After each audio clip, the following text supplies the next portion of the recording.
Alright folks, we're back. Nous retournons. Nous sommes de retour. He finally switches it up. Whoa.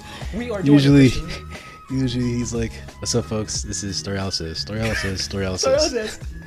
He finally switched it up. Oh yes, man. yes, we gotta give him the trilingual from every now and then. We gotta spice shit up.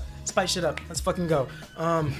So episode 7, Dark Matter. Shit. Okay, Christian. Episode 7. Let's fucking go.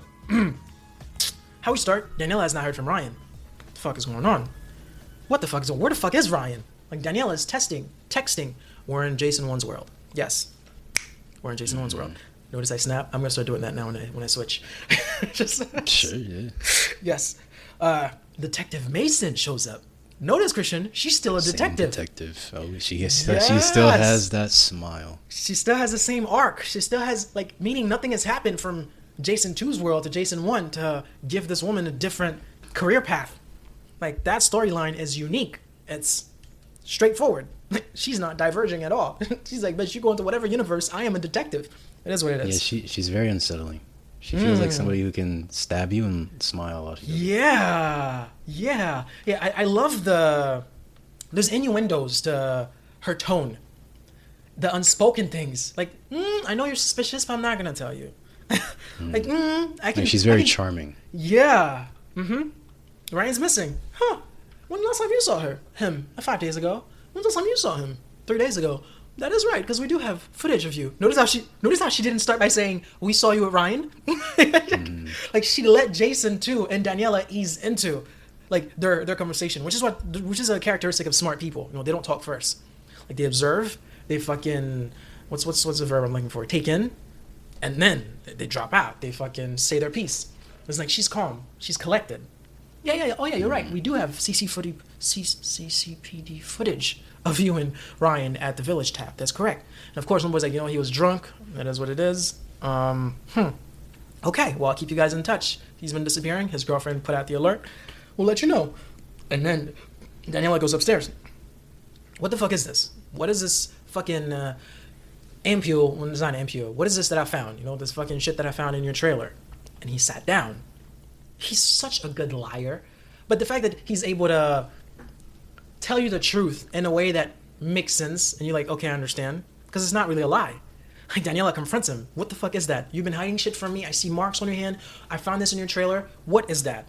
Well, it's a compound that shuts down parts of the prefrontal cortex so that I can observe microscopic objects in superposition. It's like, and you've been working with this with Ryan? Of course, but he couldn't tell you because he signed a ton of NDAs. Which is what Ryan actually did in his world.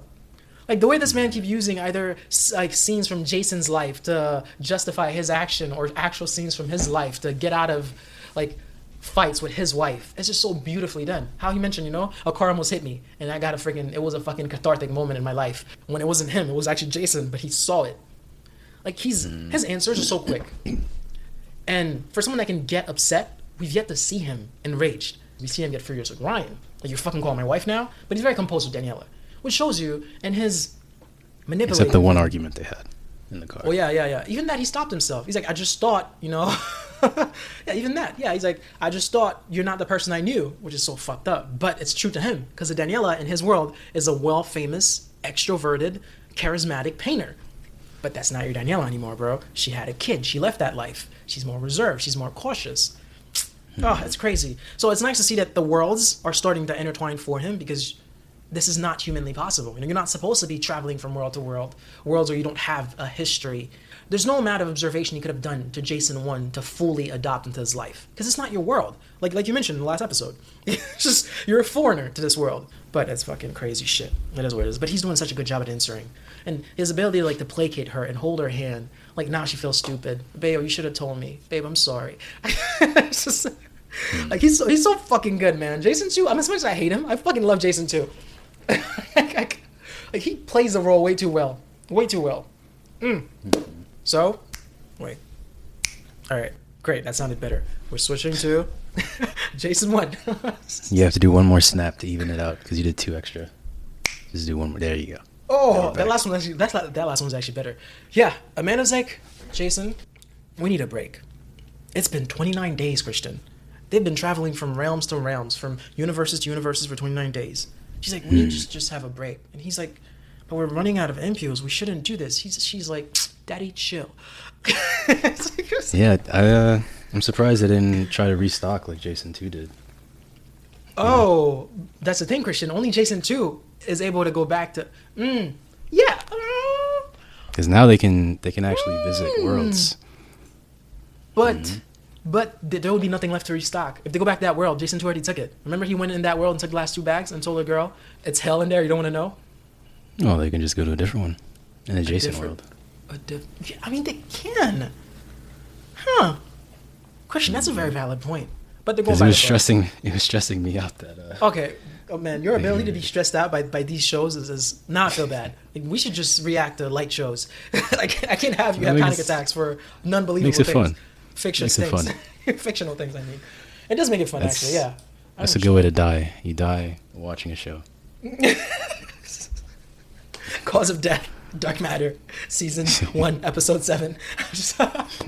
Minute 30. Oh, shit. No, but that is true. That's a good point, actually. But just to show you, I guess when you're fixated on something, like, you don't have the time to think about other stuff. Like, you can't be rational in this situation. Your time's running out, literally. You're running out of ampoules.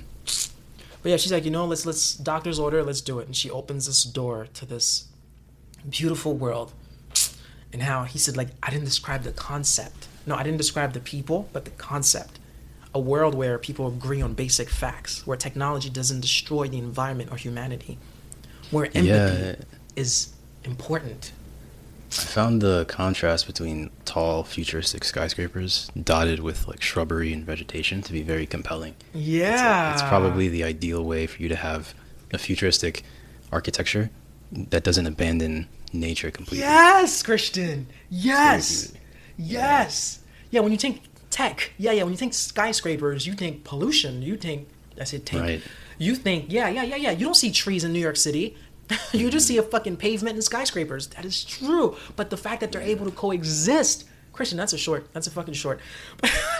And also, it's probably, this isn't the exact world, most likely, but it's probably very similar to the one that Jason 2 dropped Orion 1 off in. Because it's also progressive and it's also a lot kinder because just that was the vibe that I was getting. That's true. Very kind, very loving energy here. And another fun fact I mentioned Alfred in the previous episode. For this one, when there was this very fresh body wash smell in the air where I'm watching this show. So when I first saw the scene, that really enhanced my initial impression of it. Because I envisioned everything was smelling very clean because the Febreze was like, or not the Febreze, the body wash was directly in my nose. So I had an extra olfactory hit there. That shit was visceral for you. Fuck. Yeah. That shit was picturesque. You could hold it. You could grab it. It happened to me again too. Like later on when they were in the restaurant, the vista was just so. It was so breathtaking what they were showing.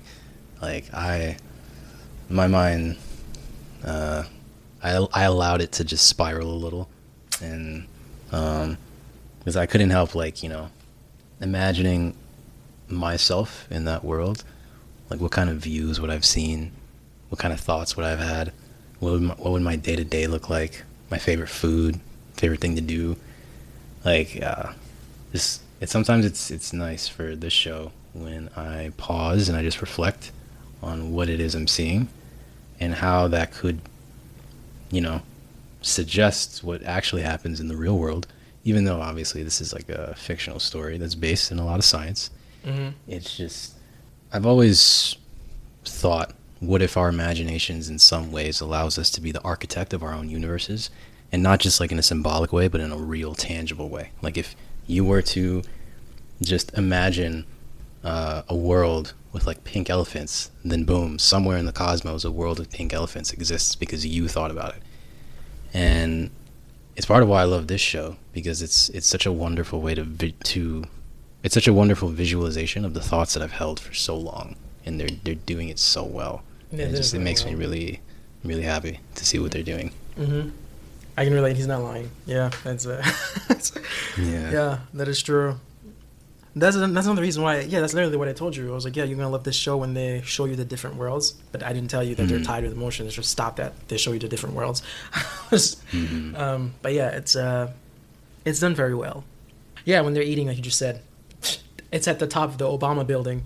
Okay, so progressive empathy equals Obama building, not the Trump Tower. Hilarious. It is what it is. Notice when she say, "I'll meet you back at the restaurant you just mentioned," she almost kissed him. Oh.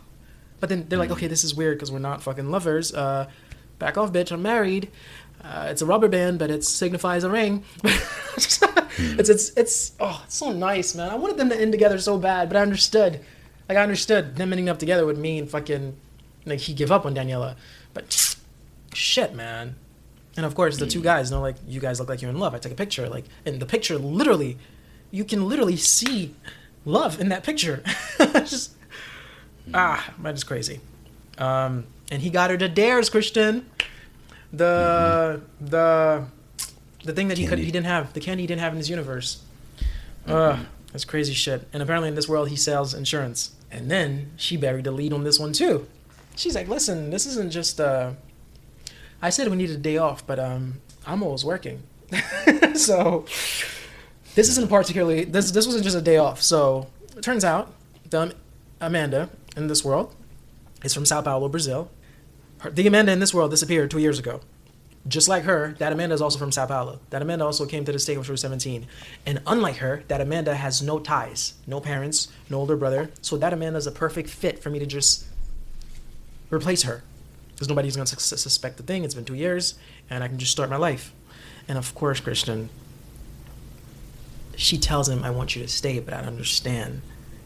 And he says, you're abandoning me? Which I understand. For which she says, Christian, consciousness connects the realities that we see. And it's not just your mind that's a factor when we're in this box. It's both of our minds. What if I'm the one keeping you from connecting to your world? Oh my God. Christian, the selflessness. I need to let you go. You need to let me go for you to actually find your wife, which makes sense. Because the box, whoever opens that door, it's not just the door holder, the door opener. It's however the amount of bodies, minds, thoughts, fears that plays a role in that world that we're going to step out of. So I might be the one hindering you from reaching her. So you have to let me go. To which he says, you're amazing. Damn, bro. Because she really is, man. And he actually leaves her to ampoules. Oh, such a good guy. Oh, man. He leaves her in ampoules, Christian. Yeah, and also, like, in the next two worlds are probably... Well, I know for sure, like the next world that he ends up going into, you notice how, like, it was abandoned. It looks like a zombie apocalypse, yeah. Yeah, and then the conversation, he said directly, oh, so you're abandoning me, to Amanda. So I think that's why they chose... Oh, Christian, that's a short. That's a fucking short. Yeah. You're absolutely makes sense, right? You're absolutely right. Yes, because the box, it's done that to them before. Amanda thought about Argentina, like where she'd be fucking trapped. Amanda got fucking trapped. Homeboy felt overwhelmed, no pressure, opened the door to fucking flooded water. Pressure, overwhelmed. Yes, abandoned Amanda. The next world was fucking abandoned. Yes, Christian, that's a fucking good point. And he's just going down. He was at 3. He goes to the world where it looks abandoned. He's down to 2. He used that second one. He goes to a world where Daniela's last name is Vargas, meaning homegirl's not married yet. But her number is listed on that banner, so he calls her. Either he remembers her name by memory, either he remembers her number by memory, or her number was listed in that banner. Anyway, he calls her, which is kind of so sad, man. Just to tell her, because he knows I have one more shot. I only have one ampule left. So this drug is wearing off. I'm going to have to inject myself to go into one more door. So he's like, bitch, if this is the last time I get to talk to this woman who's not my wife but is, I'm going to call her. To tell her I fucking love you, man. Shit. But it is what it is. And then, as he's walking back, he sees the mask, which are dark thoughts. So he goes into the home of Sid Daniela Vargas, which is sleeping with Jason, not her husband, boyfriend, because her last name's still Vargas. He got so close, bro. How are you feeling watching that scene, by the way? When he enters their bedroom. Well, I was on the edge of my seat. I didn't know if they were going to make it where she, like, slowly opens her eyes and she gets a glimpse of him. Right. Similar to how Leighton did when when they were in that world where Jason and Amanda didn't escape. Remember, like just before Layton got them? I thought it was going to be like just how Layton like quickly saw him. Daniela, I thought they were going to do the Amanda. same thing. Yes. Yeah. Oh, but then they had their for that world. Oh yeah, that world is. We probably got Jason 3 on the way. But they had him have a full conversation with the twin that died. Yes. I didn't expect that. That was intense. Yes. Oh, that's so crazy, bro. So in this world, not only Charlie's alive because he said, "I'm your other son," Max is also alive, but it's a third twin, a girl who didn't make it, Holly. It's crazy. Oh, and the way that the character who plays Charlie to also play Max, I don't know if he actually has a twin or if it's the same actor playing his twin. No, it's the same actor. Bro, such a different person. Like the earring on the left ear or right ear, the fucking, oh, what are you doing here? Oh, you just chilling here? I'm just a disappointment anyway. Bro, like, damn, man. It's just, these actors and actresses in these different universes, man. Shit. Wild. Oh, he got to fucking see his dead son, man. Damn, he got to tell him, like, I fucking love you. He's like, wait, what's going on? Talk to me. Shit. At the same time, do you think the Jason in this world is not that perfect? Yeah, I think they're all not perfect. Oh, no. Not perfect is a weird way to phrase this. For your son to be fully cognizant that he is a disappointment to you, you'd have to reflect that onto him. The Jason in this world, not our Jason. So, for Jason to talk to Max, and for Max to be like, I know I'm a disappointment to you, and for Max to be so shocked by this newfound affection, like, why are you touching me? Why are you hugging me? It's just like, it made me think, maybe the Jason in this world is not as warm, as empathetic as our Jason, is what I'm saying. Because these things are unfamiliar to him, to Max. It's like a kid who hasn't, because for you to get to the conclusion that you're a disappointment to your parents, partially those have to be from your actions, because you probably decide to do bad shit, you decide to flunk out of school, you decide to date the wrong, be a part of the wrong crowds, but it's also partially from the parents, because we are, in every level, most levels, a reflection, a mirror of the people that brought us into this world and raised us. Like the qualities, the defects, our mannerism, they mostly stem from them. So this is what I'm saying, maybe the Jason in that world is not that good. But regardless, we never got to meet him. But maybe he could have just killed the Jason in that world because he was not that good. But regardless, Jason 1 would never do that. Shit. Crazy shit. All right? Fuck, I didn't like that one. All right? Perfect. We're switching. You gotta do it one more time. Oh my God. Hey! Now we're back. The thirds keep resonating better, actually. Third time's a charm. We switched to Jason 1's world, but with Jason 2. He goes to Amanda one last time to just break this woman. What the shit this guy does, man. Of course, he comes back, same narrative. I should just fucking leave this place. Shit just keep getting worse. And she's like, but no, let's try to find out why you want to leave. And he's like, bro, why are you so against me leaving this place? like, bitch, why would you go to a therapist? That's her job. They're trying to help you through your issues, which are commitment issues. He's like, you know what? Enough about me. You talk about me way too fucking much. Let's talk about you. It's like, well, there's not that much to say. Well, I do know you have a sweet tooth. Well, I leave chocolate on the desk. You strike me as the kind of person who like to help others. Mostly men, you know. I think you had a parent who needed you, a parent who needed to be cared for so much at a time when you couldn't. So for that reason, you've been scarred to the point where you feel the need, the obligation to keep rescuing people instead of helping yourself. Dude, that's so uncalled for, man. This man is just terrible, man. Like, she started tearing up, of course, bro. You fucking know. You obviously know that's who she is. Because you probably designed what Amanda you would want in this world, too, if you did think of Amanda in this world.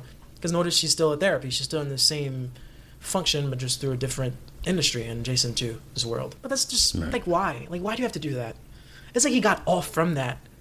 He's like, I need you to leave. He's like, yeah, I'll leave. Just like, dude. Ugh, crazy shit.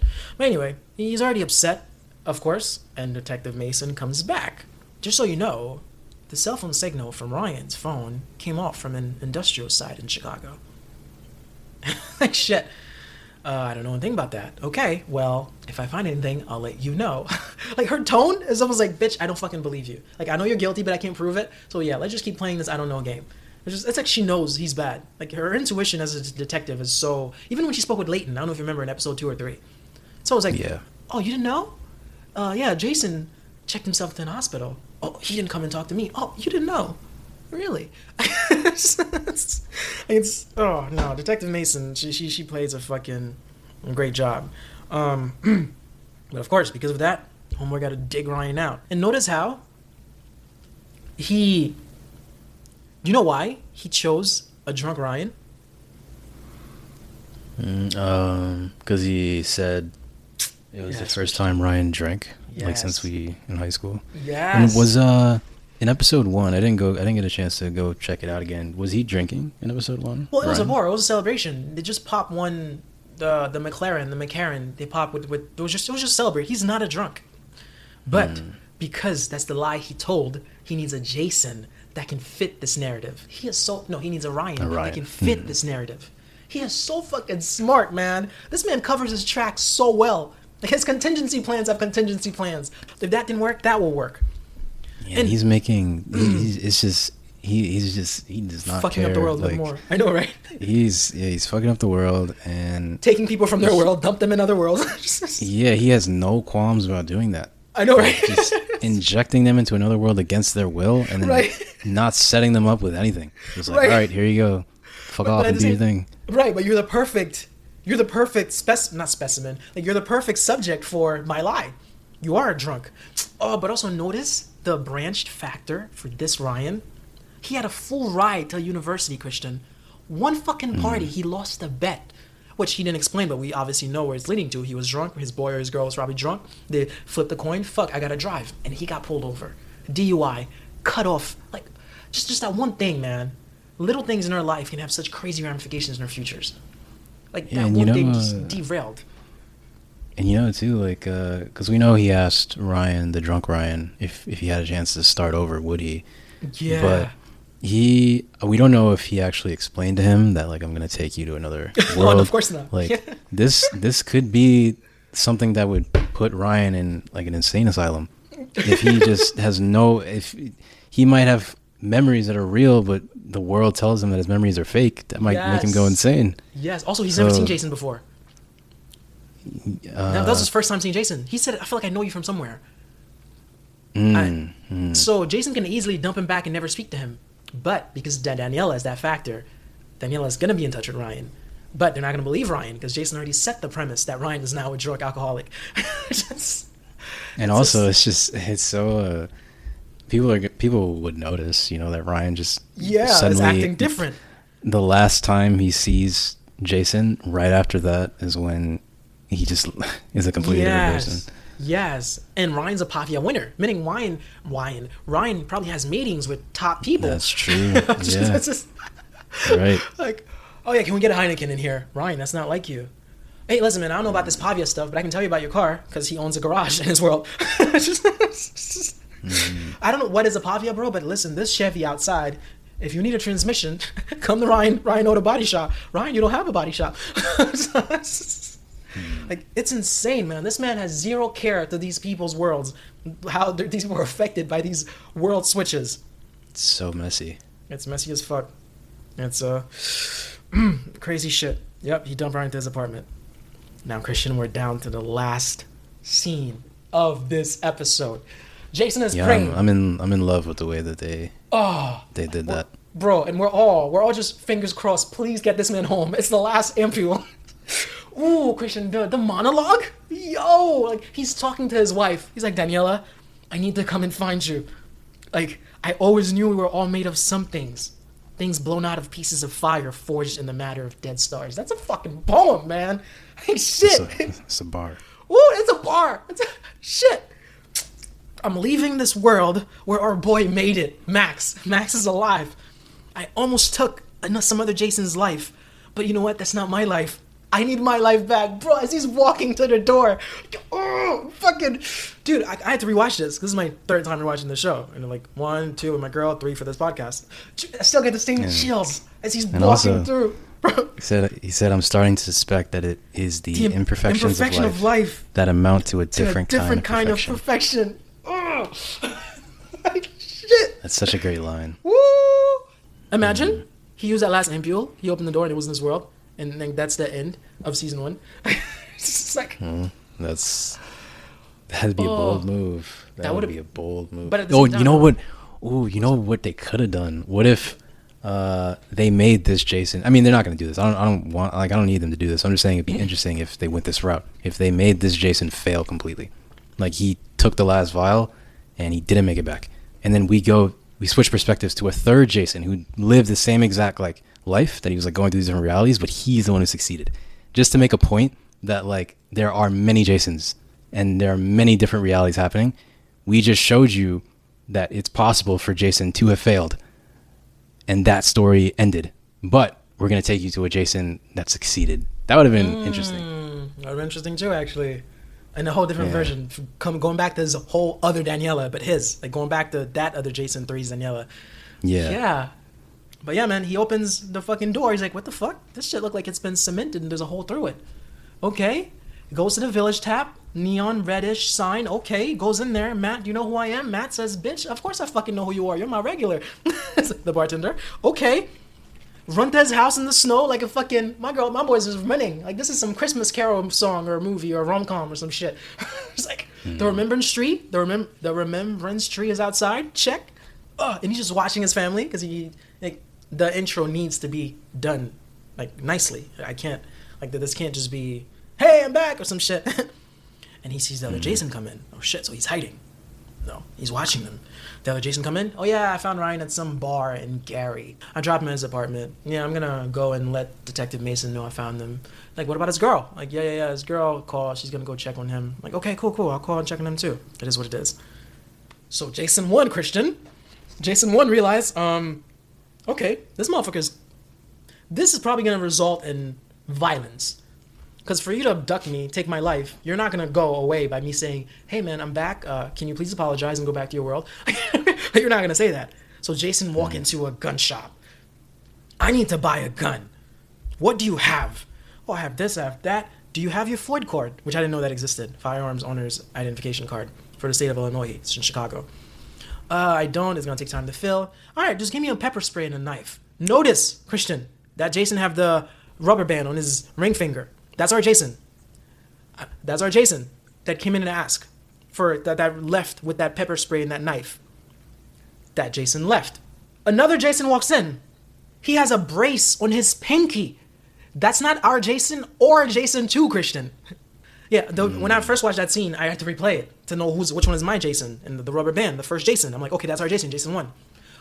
When the second Jason walked in, I'm like, okay, Jason 2 came back. When she said, you look the same way except you have a flask on your pinky, on your finger, I'm like, wait.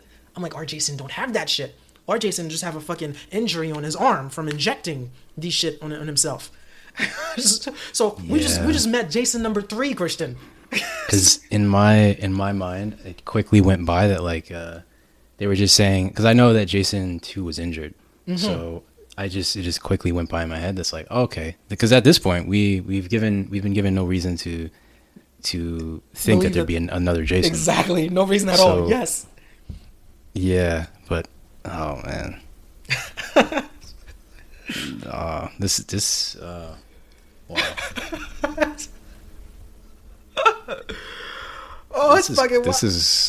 quite a story. Shit. This could get. This is so messy in a good way. Dude, these last 2 episodes, I can't wait. But anyway, I can't wait for you to experience these last 2 episodes, and I can't wait to experience them for the 3rd time. I have no issues with that. Shit. Man. Wow. But yeah, man, crazy shit. They're gonna need to get They're gonna need to get another actor that looks like the guy who plays Jason Destin at this point. Or they're gonna have to have some like really good editing techniques because to have these Jasons interacting with each other, it would completely different personalities. Wild, fucking wild, man. Oh, so then my what I said earlier about like a Jason failing and then another Jason succeeding, that's basically the same thing. They're just showing us, 2 Jasons that are about to succeed, but that implies that there are other Jasons that probably failed. So that's true. It's true. He's like, do you have a twin? He's like, twin? Damn. What? How long ago did you saw that twin? He's like, he walked out about 20 seconds after you walked in. And which way did he go? Shit. Damn, so that means there's... That's Oh no, it's messy, Christian. That's quite a paradox. Or not a it's- paradox. It's Ugh. it's like infinite. There's no end. Like there could be many Jason 2s that did this to many Jason 1s, and so there's probably another Jason 2 out there who this Jason 3 is looking for. Jason 4. Jason 4. Oh, man. Crazy shit. But yeah, that's about it. This is Dark Wait. And then there's another. There's probably that Jason had his own Amanda. Oh man. Crazy He shit. might have had his own Amanda. Christian, there's hella shit going on. And what if the Blair we saw, I think we talked about this too, what if that's not the same Blair that's from Amanda 2's world? I know, right? Because you did say there's a previous one came into this universe and died. Yeah. This show is so complex, man. I fucking love any show that like gets my mind going. I mean, dude, this is why I love like Memento is my favorite movie, and Predestination is close second. It's anything that fucking shit. Even Billions used to get my mind going. Like the schemes, the tactics that Chuck Rhodes would use, bro. The backlash from Bobby Axelrod, Mike Prince, nah. When you have fucking talented writers or writer, because this is from one book, just nah. I didn't read the book, but they look like they're doing this justice from what I'm seeing. Yeah, I will say though that this show is last thing I'll say, and then we can end it. I've been given more than enough evidence to trust myself, like to this show, that they're gonna do it justice. And you know, this story is I love it. I really love it. No, it is a fucking beautiful story indeed. Also, did you notice one last thing I will say too? When they switch worlds, I think they've been introducing us to that Jason 3. We just didn't know. Like there's when Jason had the last 3 ampoules, there's a few worlds that he go into, he's wearing a hat. In that same episode 7, with the last 3 ampoules, the world that's abandoned, that Jason's wearing a hat. I don't know. Because our Jason never wore a hat. Well, I don't think I've seen him wear a hat. But yeah, Well, if they were going that route, then they'd probably make this Jason with the pinky injury wear a hat at the end, you know, to like really establish that. They could have subtly did that, but they didn't do it. True. So You're right. Okay. All right, we'll end it here. It's been real. all right, Until next time for the next 2 or the next one. all right, All right, bye. all right. See you.